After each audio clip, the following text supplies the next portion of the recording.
Once again in medieval times, technology has clashed with magic in a War of the Magi. In Final Fantasy III by Squaresoft, you'll become familiar with the plight of good, hardworking people at the hands of a frightening empire which has rediscovered the long-lost art of magic. The game begins as 3 soldiers of the Empire spot the town of Narsh from high on a cliff. The third soldier is actually a young woman named Terra, who's being controlled by the other 2 with a slave crown. The soldiers make their way to Narsh in a search of an Esper who is rumored to be in an old mine. After passing through the town and fighting some weak opponents in the streets, you reach the mine and enter. A save point is close at hand for you to save your progress. After saving the game, you approach a nearby wall and bust it down. Unfortunately, a guard is on the other side, and he calls upon the mysterious Whelk monster to defeat you.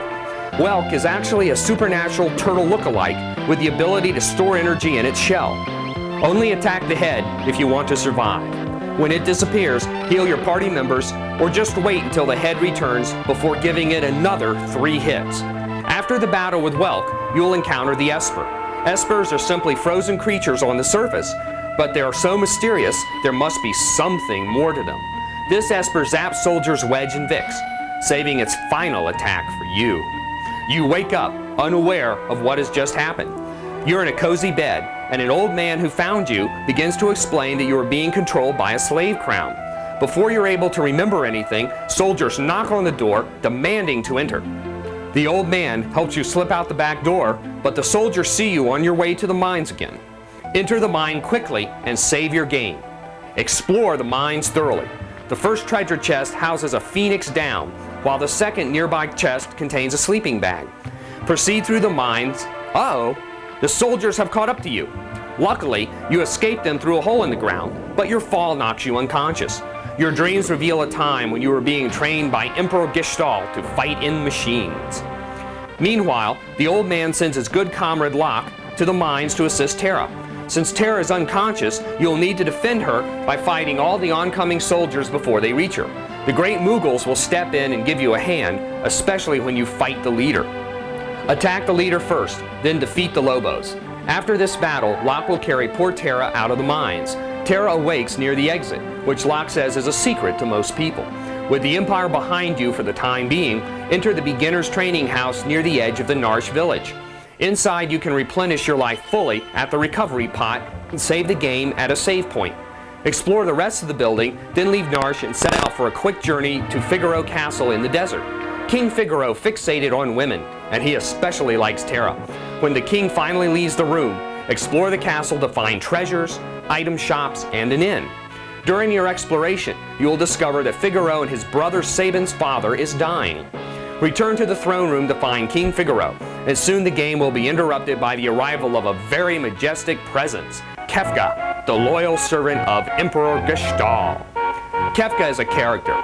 His guards are at his beck and call, and they sweep the sand off his shoes. Indeed, Kefka enjoys power, as you will see later in the game. Be prepared for many more storylines and characters, and most of all, great music in the remaining adventures in Final Fantasy III. Final Fantasy III is an awesome game. The beginning is a little slow, but the plot really thickens at Figaro Castle. Final Fantasy III includes great graphics, great play control, great challenge, and endless fun. So this game is a must-have for true fans of the fantastic.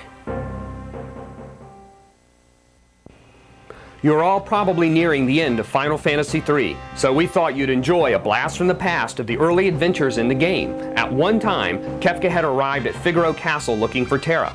Since Edgar doesn't hand over Terra, Kefka sets Figaro Castle on fire. Terra, Edgar, and Locke manage to escape from the Empire's attack via Chocobo. Before leaving, Edgar switches the castle into submerge mode, and before Kefka can do anything about it, the castle reels in the towers close to the main body of the castle and dives under the sand. The trio heads for the town of South Figaro, but to get there, they have to make their way through a small cave. Luckily, a recovery spring is right inside to replenish your HP to maximum levels. What is HP? HP stands for hit points, and the more you have, the longer you'll stay alive.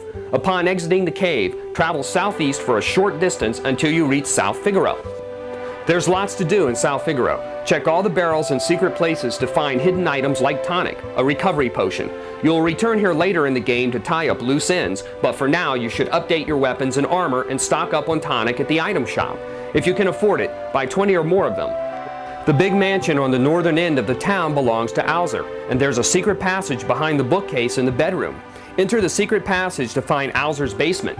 If you don't have the money to stay at the inn, then head north from South Figaro until you reach a cabin. This is Sabin's cabin, and you can use the beds to get a good night's sleep. Sabin is Edgar's brother, and according to some guy who comes from Mount Colts, Sabin is up in the mountains meditating since his martial arts teacher has been killed.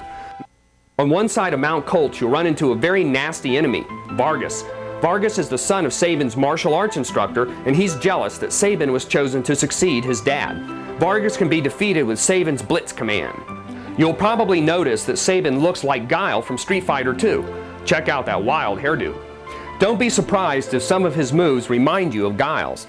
After Sabin joins your party at Mount Colts, you'll visit the Returners Hideout. The Returners are like the rebels from Star Wars. They are against the Empire. Here you'll meet Bannon, the leader of the Returners, and together you'll all hold a meeting to discuss the war.